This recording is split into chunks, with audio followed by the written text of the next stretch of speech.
Magandang araw sa inyong lahat at welcome sa aking channel. Julia Montes at Kim Chiu ang pagbabalik sa kanilang Star Cinema big screen.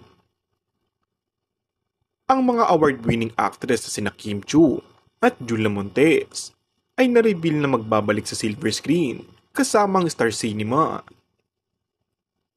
Hindi napigilan ng pinuno ng Star Cinema na si Chris Gasman ang kanyang excitement sa kanyang Instagram para ibahagi ang malaking balita. Noong May 11 at 15, nagpost siya tungkol sa mga pulong ng koponan na pinamunuan niya kasama sina Kim at Julia.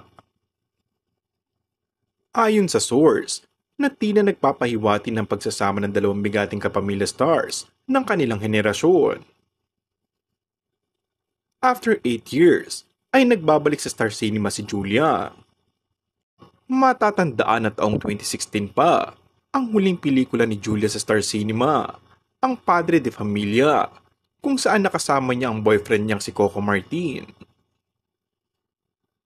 Ito rin ang kanyang huling pelikula bago siya magpahinga sa showbiz at magstay sa Europe.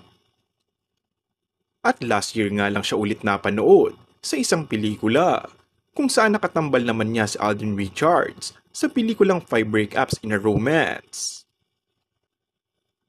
Matapos nito ay isa pang magandang balita, kinumpirma ni Chris Gasman sa magkahiwalay na post. We've been wanting to work together again for years now, but timing is everything, and now it's finally happening. Bukod sa kanyang hit primetime series na Linlang, laging trending ang Philippine version ng What's Wrong with Secretary Kim ni Kim Chiu. Wala pang ibang detalye kung ano ang pelikulang pagbibidahan ng dalawa sa Star Cinema, pero wish naman ng netizens na sana'y muli silang magsama sa isang proyekto.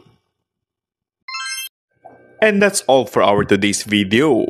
Kung bago ka lang sa aking channel ay mag-subscribe at pindutin na rin ang notification bell. Maraming salamat!